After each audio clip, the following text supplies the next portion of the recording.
Welcome everyone. हम पढ़ रहे थे लुब्रिकेंट्स के बारे में और पिछले लेक्चर में हमने बात की थी कि लुब्रिकेंट्स होते क्या हैं, लुब्रिकेशन क्या है और डिफरेंट सोर्सेज जिनसे हमें लुब्रिकेंट्स मिलते हैं। आज के लेक्चर में हम बात करेंगे प्रॉपर्टीज ऑफ लुब्रिकेंट्स के बारे में, यानी लुब्रिकेंट्स की क्या क्या प्रॉपर्टी होती हैं। तो आइए स्टार्ट करते हैं। अब जैसा हमने पिछले लेक्चर में देखा था कि लुब्रिकेंट्स ऐसे मटेरियल हैं जो दो स्लाइडिंग सरफेस के बीच में अगर हम इंट्रोड्यूस करवा देते हैं तो वो उन दो सरफेसेस के कॉन्टैक्ट तो रिमूव कर देता है, उनको तो अपार्ट कर देता है और फ्रिक्शन को रिड्यूस कर देता है। जैसे हम पहले फिगर की बात करें तो जो दो सरफेस हैं उनके बीच में कोई लुब्रिकेंट नहीं है, इसलिए उनके बीच में फ्रिक्शन काफी ज्यादा है। लेकिन जब हम इसके बीच में ऑयल इंट्रोड्यूस करवा देते हैं तो ऑयल इंट्रोड्यूस करवाने पे इन दोनों का डायरेक्ट कॉन्टैक्ट तो खत्म हो जाता है और जब ये स्लाइड करते हैं तो इनके बीच का फ्रिक्शन कम हो जाता है, क्योंकि इनके बीच में जहां फ्रिक्शन हो रहा था, जहां वो सरफेस से एक दूसरे के ऊपर स्लाइड कर रहे थे, वहां पे अब लुब्रिकेंट ऑयल आ गया है जिसकी जो लेयर हैं एक दूसरे के ऊपर स्लाइड कर जाती हैं इजीली। और जो प्रोसेस होता है लुब्रिकेंट के इंट्रोडक्शन का उसको कहते हैं लुब्रिकेशन। अब जो ये लुब्रिकेंट्स हैं इनका काम सिर्फ और सिर्फ फ्रिक्शन को रिड्यूस करवाना नहीं है, इनके साथ साथ ये और भी काम करते हैं। लाइक ये जो मूविंग पार्ट है इनको अलग अलग रखते हैं, फ्रिक्शन को रिड्यूस करते हैं, वेयर एंड टियर से बचाते हैं और कोरोजन को रोकते हैं। तो इन सारे कामों को करने के लिए लुब्रिकेंट की कुछ ना कुछ ऐसी स्पेशल प्रॉपर्टी होनी चाहिए जिसकी वजह से वो टास्क परफॉर्म कर पाए। अगर लुब्रिकेंट इन टास्क को परफॉर्म करना चाहता है तो जो प्रॉपर्टी उसे चाहिए वो प्रॉपर्टी क्या है? Properties of the lubricant. Property जितनी ज्यादा अच्छी वैल्यू होगी उतना अच्छा वो लुब्रिकेंट साबित होगा। तो प्रॉपर्टीज ऑफ लुब्रिकेंट में सबसे पहला नाम आता है विस्कोसिटी का। विस्कोसिटी यानी गाढ़ापन। विस्कोसिटी होता है रेजिस्टेंस टू द फ्लो। मान लिया एक लिक्विड है जो कि एक पाइप के अंदर से फ्लो कर रहा है। अब जब वो लिक्विड फ्लो कर रहा है उसके अंदर डिफरेंट डिफरेंट लेयर बनी हुई है उस फ्लूइड की, उस लिक्विड की।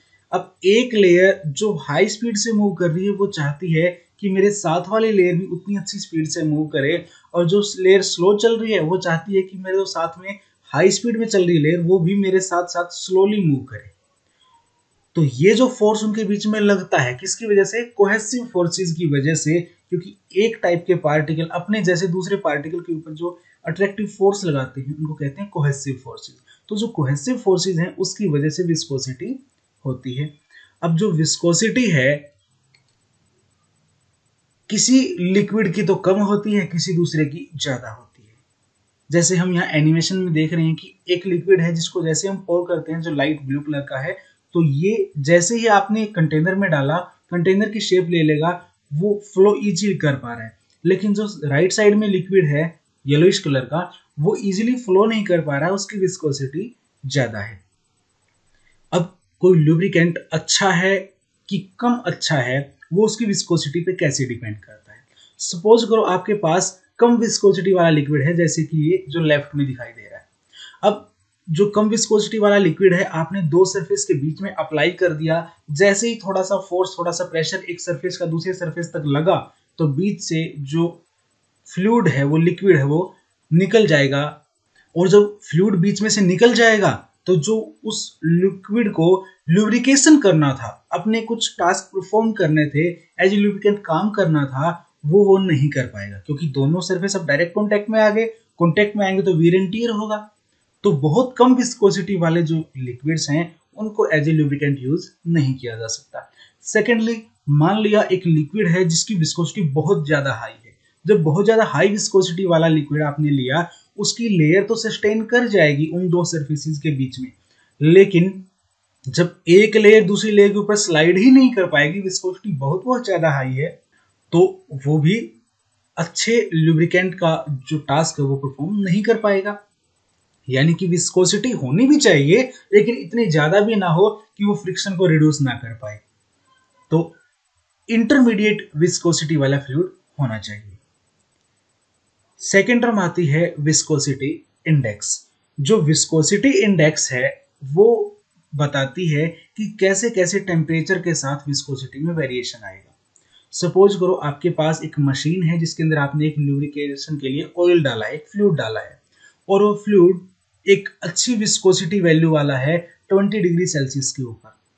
आपने लुब्रिकेंट अप्लाई कर दिया, वो फ्लूइड अप्लाई कर दिया, और आपने मशीन का काम स्टार्ट किया। जैसे ही मशीन काम करना स्टार्ट करेगी, मान लिया उसका टेम्परेचर गया 100 डिग्री सेल्सियस पर, तो जब 100 डिग्री सेल्सियस पे मशीन का टेम्परेचर हो गया, तो वो जो फ्लूइड या लिक्विड जो आपने डाला था वो उस इन्वायरमेंट में है अब जहाँ पे उसका टेम्परेचर 100 डिग्री सेल्सियस पहुंच चुका है। अब अगर 100 डिग्री सेल्सियस पे उसकी विस्कोसिटी उतनी ही रहती है या बहुत कम चेंज आता है, फिर तो वहां पे वो अच्छा लुब्रिकेंट रहेगा। लेकिन अगर उसकी विस्कोसिटी बहुत ज्यादा कम हो जाती है तो वो अच्छा लुब्रिकेंट वहां पे नहीं रहेगा। अब उस मशीन के लिए हमको ऐसा लुब्रिकेंट चाहिए जो जितने टेम्परेचर तक मशीन ऑपरेट करेगी उतने टेम्परेचर तक अपनी विस्कोसिटी ना खोए।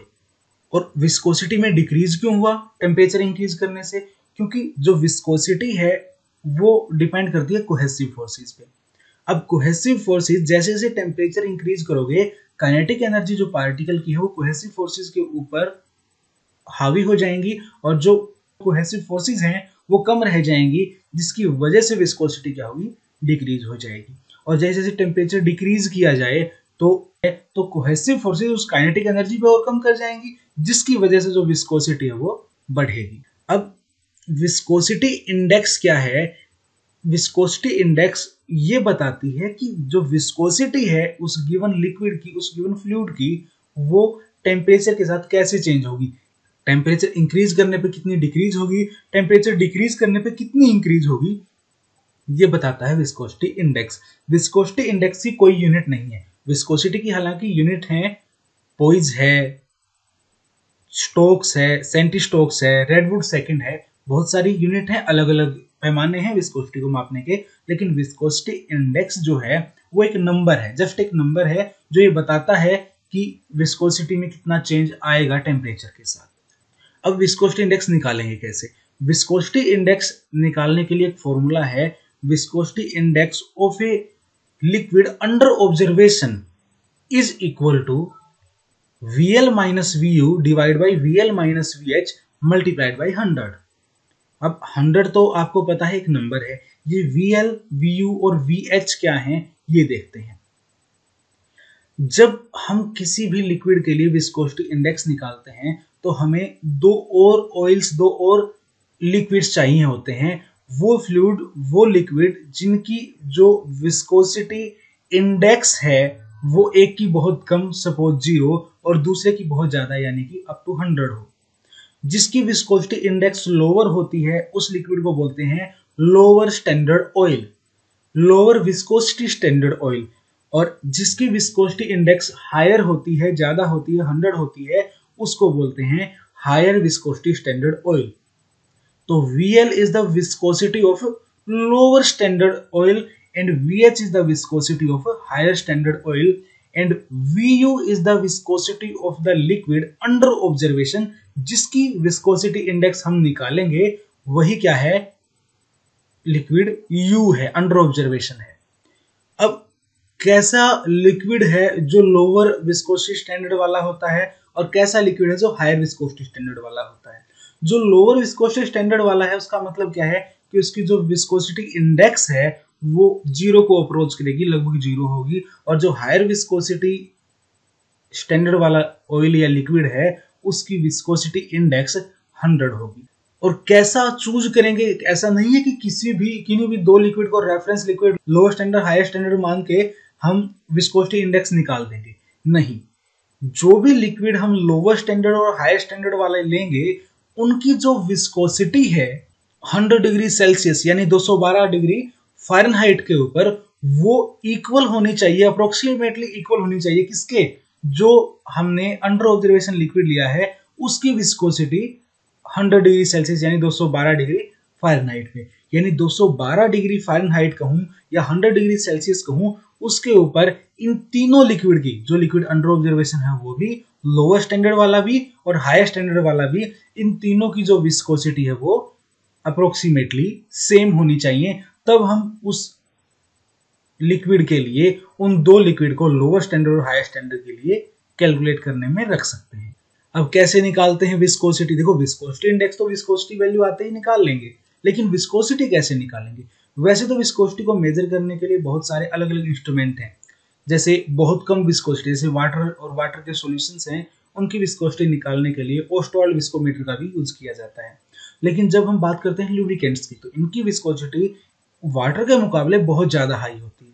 तो उस केस में हम रेडवुड विस्कोमीटर यूज करते हैं।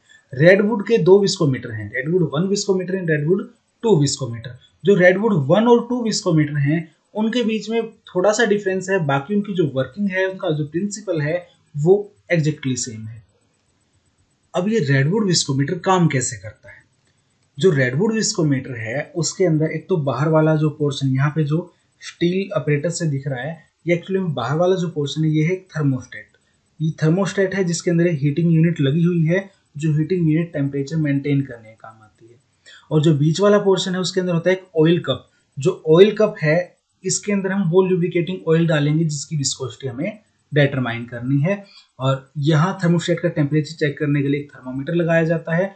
और जो ये ऑयल कप है इसके बिल्कुल बीचों बीच नीचे एक ओरिफिस होता है, एक होल होता है, जहां से जो हमारा फ्लूइड है, लिक्विड है, वो फ्लो करेगा। यहाँ से जितनी विस्कोसिटी हाई होगी उतना स्लोली फ्लो करेगा, जितनी विस्कोसिटी कम होगी उतना जल्दी जल्दी यहाँ से मूव करेगा। और इस ओरिफिस को रोकने के लिए एक वाल्व लगाई जाती है, एक वाल्व रोड होती है, उस रोड को इसके अंदर लटका के रखा जाता है। जब तक ये वाल्व इसके ऊपर रखी हुई है तब तक लिक्विड फ्लो नहीं कर पाता। जैसे हम इसको यहाँ से हटा के साइड में करेंगे तो यहाँ से जो लिक्विड है, जो फ्लूइड है, वो फ्लो करना स्टार्ट कर देगा और नीचे वाले कंटेनर में, इस फ्लास्क में इकट्ठा हो जाएगा।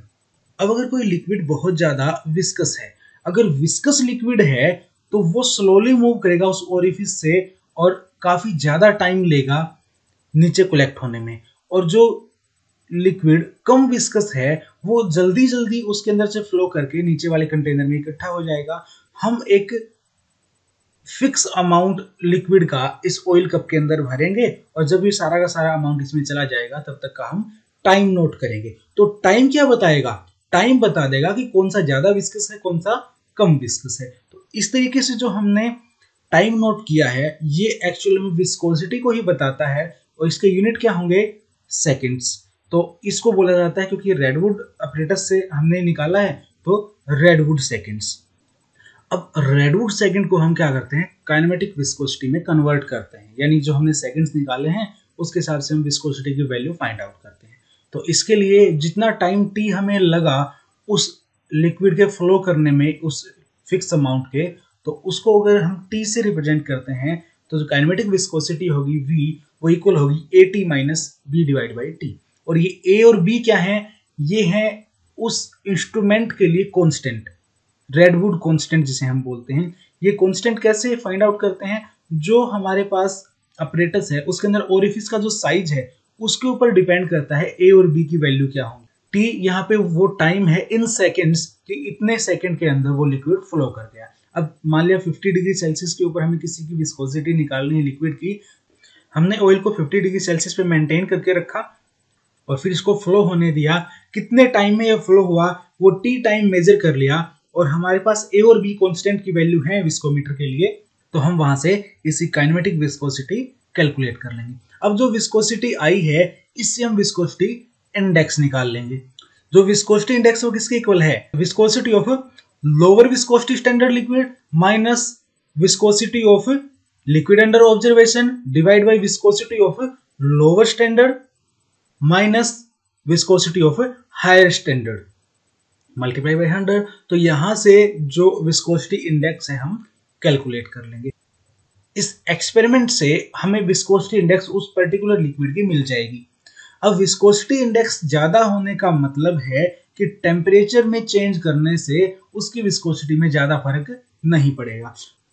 मान लिया आपके पास जो मशीन है जिसके अंदर आपको लुब्रिकेंट चाहिए, तो वो मशीन ऑपरेट करती है 0 डिग्री सेल्सियस से 100 डिग्री सेल्सियस तक।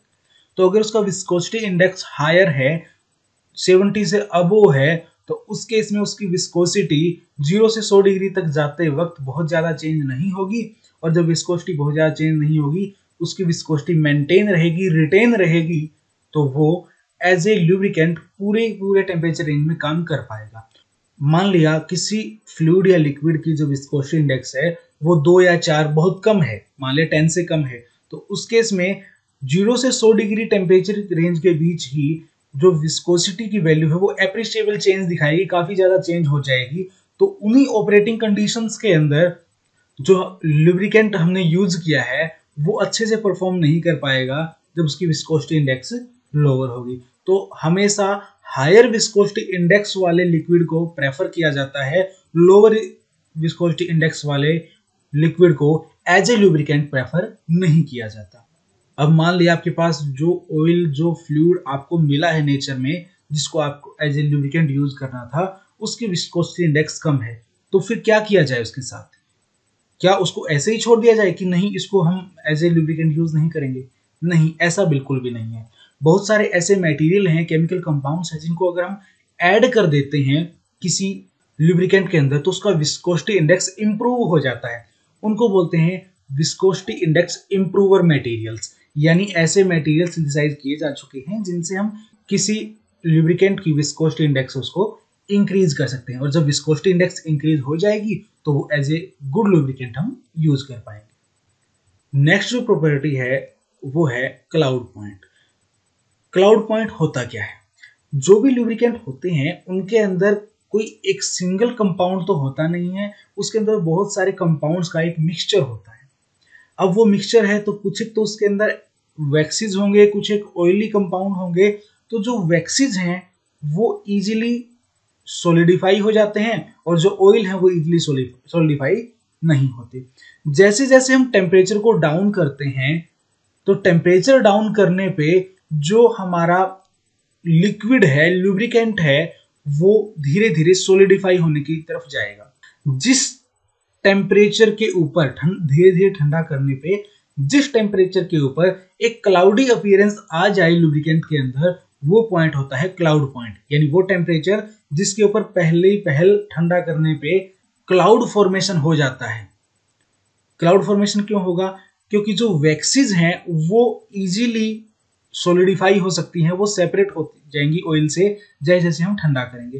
तो ठंडा करने पे जैसे ही क्लाउडीनेस आएगी, that point is cloud point. अब क्लाउड पॉइंट लाने के लिए आपको क्या करना पड़ेगा? ठंडा करना पड़ेगा। अब ठंडा कैसे किया जाए किसी लिक्विड को चेक करने के लिए क्लाउड पॉइंट क्या है? तो हमारे पास डिफरेंट डिफरेंट कूलिंग मिक्सचर हैं, जिन मिक्सचर से हम डिजायर्ड लोअर टेम्परेचर अटेन कर सकते हैं। अगर मैं आइस वाटर मिक्सचर की बात करूं तो अप टू 10 डिग्री सेल्सियस तक हम लेके जा सकते हैं हमारे लुब्रिकेंट को आइस वाटर कूलिंग मिक्सचर के अंदर। अगर इससे कम क्लाउड पॉइंट है, इससे कम पे जाने के बाद वो मिल्की अपीयरेंस, क्लाउडी अपीयरेंस देता है, तो हमें क्या चाहिए? दूसरा कूलिंग मिक्सचर चाहिए। जो क्रश्ड आइस और साल्ट हैं वो -12 डिग्री सेल्सियस तक का टेम्परेचर हमें दे सकते हैं। आइस और कैल्शियम क्लोराइड यानी आइस एंड CaCl2, उससे हम -26 डिग्री सेल्सियस तक टेम्परेचर डाउन कर सकते हैं। और सॉलिड कार्बन डाइऑक्साइड और पेट्रोल से हम -57 डिग्री सेल्सियस तक टेम्परेचर अटेन कर सकते हैं। अब जैसे जैसे लुब्रिकेंट ठंडा होगा उसके अंदर पहले वैक्सीज सॉलिडिफाई होंगे, यानी जो वैक्सीज का पोर्शन है वो क्लाउडी अपीयरेंस देगा। उसके बाद धीरे धीरे जितना आप ठंडा करते जाओगे बाकी जो लिक्विड बच गया वो भी सॉलिडिफाई होना स्टार्ट हो जाएगा। ऐसा टेम्परेचर जिसके ऊपर जो लिक्विड है वो फ्लो करना बंद कर दे, ऐसा हाईएस्ट टेम्परेचर। हाईएस्ट क्यों बोला? क्योंकि हम ठंडा करते जा रहे हैं, तो सबसे पहले जो आएगा वो हाईएस्ट है, उसके बाद जो आएगा उससे लोअर टेम्परेचर होता जाएगा। हाईएस्ट टेम्परेचर जिसके ऊपर लुब्रिकेंट या फ्लूइड जो है वो फ्लो करना बंद कर दे, वो टेम्परेचर है ओर पॉइंट। आपने ठंडा किया, मान लिया 10 डिग्री सेल्सियस तक ठंडा किया, वहां पे जस्ट मिल्कीनेस आई थी, फिर 8 डिग्री, 7 डिग्री, 6 डिग्री आते आते क्या हुआ? जो फ्लूइड था आपका वो मूव करना बंद कर गया। मान लिया आपके पास एक टेस्ट ट्यूब के अंदर एक लिक्विड है। अगर आप कोकोनट ऑयल का एग्जांपल लेते हो तो कोकोनट ऑयल रूम टेम्परेचर पे लिक्विड होता है। आप क्या करो? उसको धीरे धीरे ठंडा करना स्टार्ट करो। जैसे ही टेम्परेचर डाउन आएगा, पहले उसके अंदर कुछ एक पोर्शन जो है कोकोनट ऑयल के अंदर मिल्की हो जाएगा, आपको धुंधला सा दिखना शुरू हो जाएगा, क्लाउड की अपीयरेंस हो जाएगी। लेकिन इसको फर्दर ठंडा करोगे 2-4 डिग्री और नीचे जाने पे वो जो है फ्लो करना बंद कर देगा। मान लिया 10 डिग्री सेल्सियस के ऊपर क्लाउडी अपीयरेंस तो है एक लिक्विड की, लेकिन वो फ्लो कर पा रहा है। आपने टेम्परेचर फर्दर डाउन किया, 9 डिग्री पे आया टेम्परेचर, फिर आपने चेक किया, फिर भी वो फ्लो कर पा रहा है। फिर 8 डिग्री किया, फिर भी वो थोड़ा थोड़ा फ्लो कर पा रहा है। फिर आपने 7 डिग्री किया और देखा कि आपने टिल्ट कर दिया टेस्ट ट्यूब को, लेकिन फिर भी 5 सेकंड के अंदर कोई मूवमेंट आपको दिखाई नहीं दी। इसका मतलब इस टेम्परेचर के ऊपर जो लिक्विड है उसने फ्लो करना बंद कर दिया। ये पॉइंट है पोर पॉइंट। अब पोर पॉइंट का हमें क्या फायदा, लुब्रिकेंट के लिए पोर पॉइंट का फायदा क्या है? देखो, जो पोर पॉइंट है उसके ऊपर लिक्विड ने, उस लुब्रिकेंट ने फ्लो करना कर दिया है बंद। जब तक लुब्रिकेंट फ्लो कर सकता है तब तक वो एज ए लुब्रिकेंट काम करेगा। जब लुब्रिकेंट फ्लो नहीं कर सकता, जब उसकी एक लेयर दूसरी लेयर के ऊपर मूव नहीं कर सकती, स्लाइड नहीं कर सकती, तो वो फ्रिक्शन को रिड्यूस नहीं करेगा, और जो फ्रिक्शन को रिड्यूस नहीं करेगा तो वो एज ए लुब्रिकेंट यूज नहीं किया जा सकता। यानी पोर पॉइंट से नीचे वाले किसी टेम्परेचर पे हम किसी लिक्विड को, किसी फ्लूइड को एज ए लुब्रिकेंट यूज नहीं कर सकते। तो पोर पॉइंट बताता है वो मिनिमम टेम्परेचर जिसके ऊपर हमारा जो फ्लूइड है वो एज ए लुब्रिकेंट काम कर सकता है। उससे ऊपर वाले टेम्परेचर पे वो काम करेगा, उससे नीचे वाले टेम्परेचर पे वो काम नहीं करेगा। मान लिया हम किसी लुब्रिकेंट ए की बात करते हैं। लुब्रिकेंट ए का जो पोर पॉइंट है वो 10 डिग्री सेल्सियस है और हमें चाहिए -5 डिग्री सेल्सियस तक। 10 डिग्री सेल्सियस पे उसका पोर पॉइंट आ चुका है, उसके बाद वो एज ए लुब्रिकेंट काम नहीं कर सकता और हमारी मशीन ऑपरेट कर रही -5 डिग्री सेल्सियस पे, तो वो जो मटेरियल है ए लुब्रिकेंट, वो वहां पे एज ए लुब्रिकेंट हम यूज नहीं कर पाएंगे। मान लिया कोई दूसरा लिक्विड हमारे पास है जिसका जो पोर पॉइंट है -20 डिग्री सेल्सियस है, और उसको अगर हम चाहें तो यूज कर सकते हैं क्योंकि उसका पोर पॉइंट उससे बिलो है, ऑपरेटिंग टेम्परेचर से बिलो है। ऑपरेटिंग टेम्परेचर हमेशा पोर पॉइंट से ज्यादा ही हो पाएगा। जब ऑपरेटिंग टेम्परेचर पोर पॉइंट से नीचे चला गया तो जो हमारा फ्लूइड है वो तो सॉलिडिफाई हो गया, वो एज ए लुब्रिकेंट काम नहीं कर पाएगा। अगर हम पोर पॉइंट और क्लाउड पॉइंट को कंपेयर करें तो क्लाउड पॉइंट जहां पे आता है किसी पर्टिकुलर फ्लूइड का, उससे 2 से 4 डिग्री सेल्सियस के अराउंड ही होता है पोर पॉइंट। यानी सबसे पहले क्लाउड अपीयरेंस होगी, लेकिन उसके बाद 2 से 4 डिग्री सेल्सियस में ही जो वो फ्लूइड है वो मूव करना बंद कर देगा, फ्लो करना बंद कर देगा। हम कुछ एग्जांपल अगर लें तो केरोसिन ऑयल का जो क्लाउड पॉइंट है -21.9 डिग्री सेल्सियस और पोर पॉइंट है -25.8 डिग्री सेल्सियस। कितना फर्क है? अप्रोक्सीमेटली 4 डिग्री सेल्सियस का।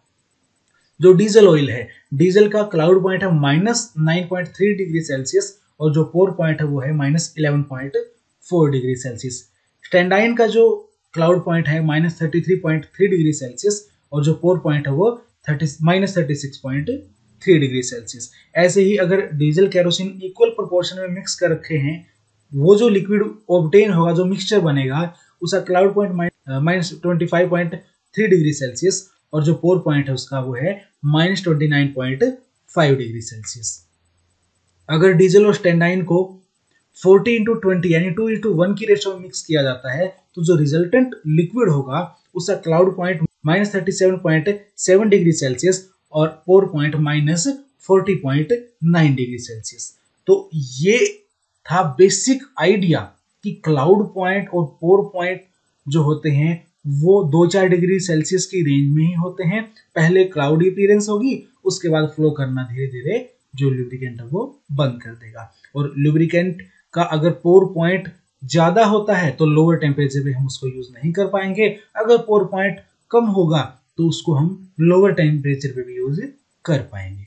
तो आज के लेक्चर में हमने जाना different properties like viscosity, viscosity index, cloud point and pour point of lubricating materials, lubricating fluids. Thanks for watching.